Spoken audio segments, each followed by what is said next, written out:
Hello, I'm Dennis Pullin. One of my favorite parts about being president and CEO of Virtua Health is getting to know our colleagues and the many ways they are here for good. Each person contributes to healthy communities, and each person has a story to tell. Let's meet one.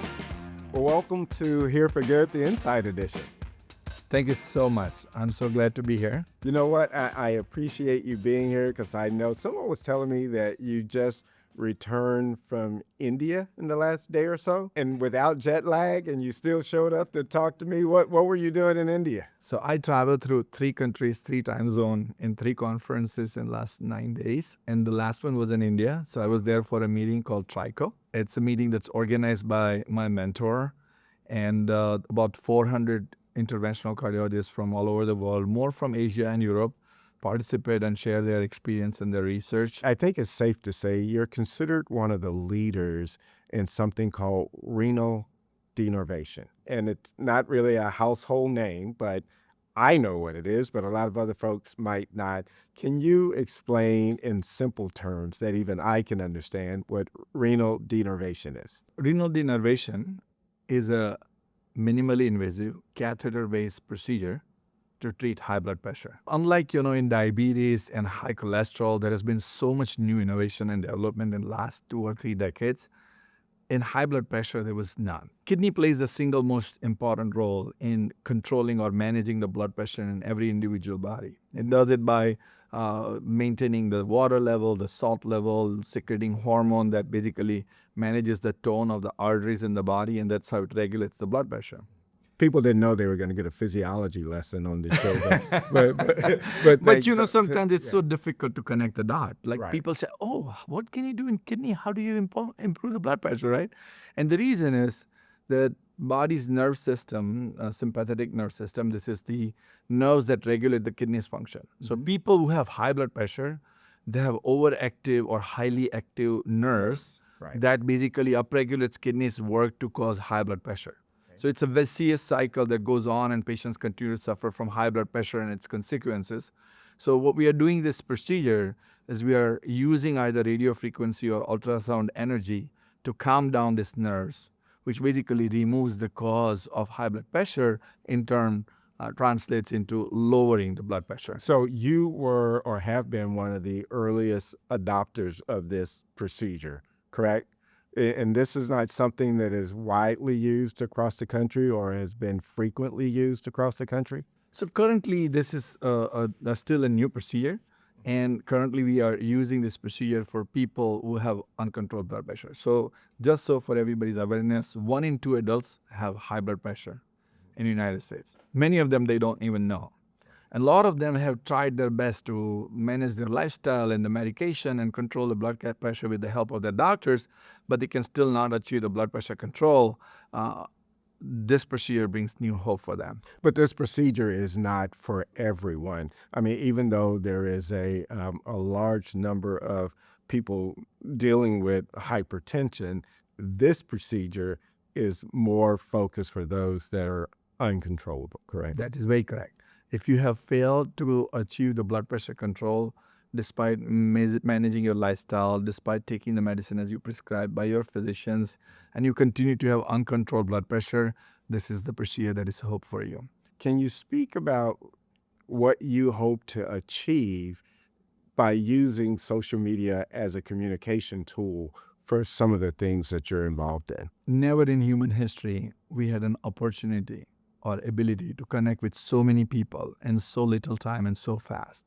But that also creates the space for miscommunication. So more so important, the people who are involved in their field and expert in their field, they show up on that space and they share their knowledge, experience, learning, and understanding so that we can control that information. Because I think the spread of innovation, spread of new treatment, or the time taken into spread of a new innovation or treatment is one of the most common cause for death and disability for human race. So if you can imagine, there's a treatment available today, but it's not available to a patient.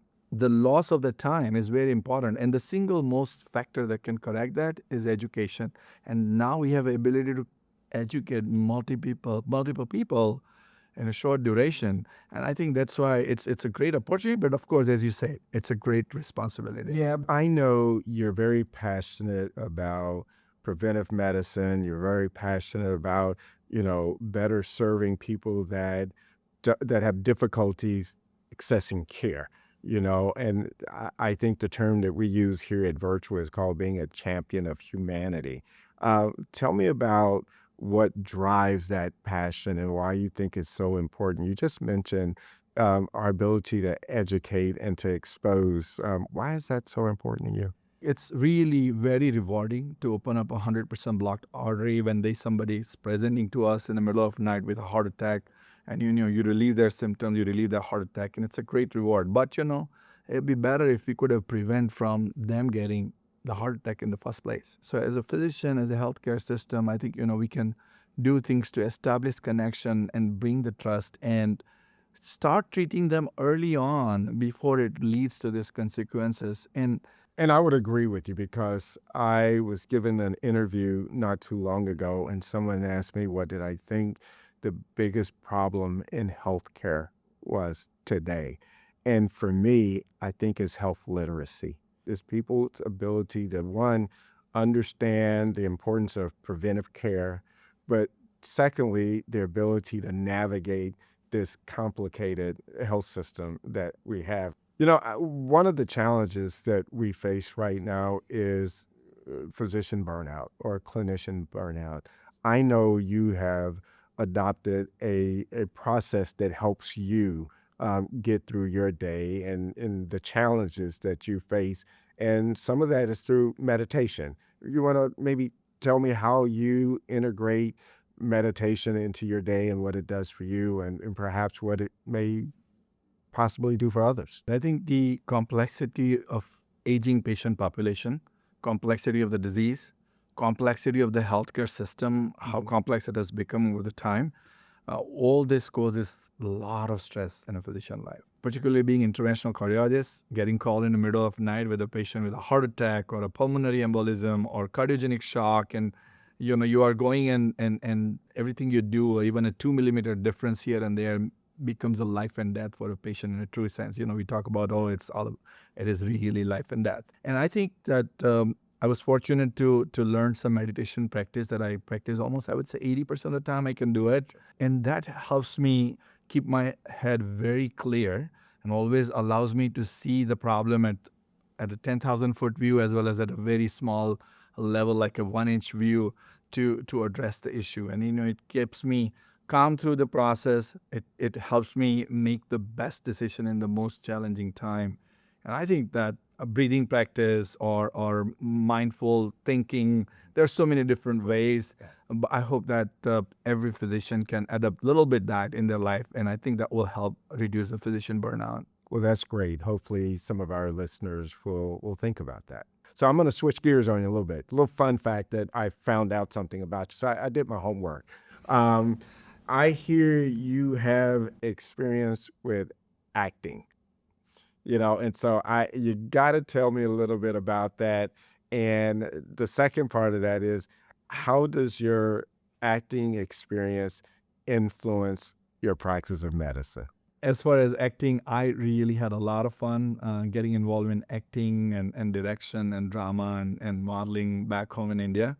Right. Last 25 years, I've been really focused on cardiovascular medicine. Well, which is good for us in the community that we serve. But does your colleagues know about this prior life and these skills that you've kept quiet? Yeah, I like to keep quiet about it. Well, was a good time. everybody knows now. All Now everybody knows. 16,000 of our colleagues will know about it now. So, I think it definitely helped me in the medicine because, when you are reading few lines, you are basically creating a whole character for that drama, right? And you're trying to understand the whole person just based on what's beyond what is written in those lines. Similarly, when you are talking to the patients in the limited amount of time that you have, you are trying to understand this whole complex person and the entire health situation of that patient with those few lines that you are getting, and you're trying to understand them really well. So, it also brings some more paradigm, like you are clear in your communication, you're clear in understanding them, you're making sure your message is driven and understood, and you are becoming a better listener. So I think So it's the that whole I learned. communication, that breaking down the barriers such that you can have a more engaged experience with your patient. Yes, I definitely think so. That my patient feel that they're connected to me, and I understand them for all their problems. Speaking of connections, tell me a little bit about the family. My family is everything to me. It's the most important thing for me, even beyond myself. I have 2 kids. My son is a senior in high school. He wants to do mechanical engineering. He got accepted some really good colleges, so we'll see what he decides where he goes. I hope he stays closer so I can see him more oftenly. Yeah. And I have a daughter who is 11-year-old. She's a budding author. She has already authored a book. Wow. So Impressive. he wants to be an author, and we'll see. I have a large group of friends. We get together, play pickleball, tennis. We have like a monthly poker tournament. I generally lose. I'm not a good player. But it's fun to converse with people from different educational backgrounds. So that's really, beyond my work, that's my life. I can't thank you enough for joining me on this edition. It's always great to help our audience understand some of the new innovative ways of treating patients and the technology that we have within our health system. But behind that technology is always a person. And, at the end of the day, we are people caring for people. So it's been nice to learn a little more about you and see what drives you and where your passion comes from. And thank you for everything that you do for the community that we serve. Thank you so much for the opportunity to talk to you, talk to your audience. And I'm really privileged to be part of the Virtua Health team. We have an excellent team of interventional cardiologists, very motivated research team.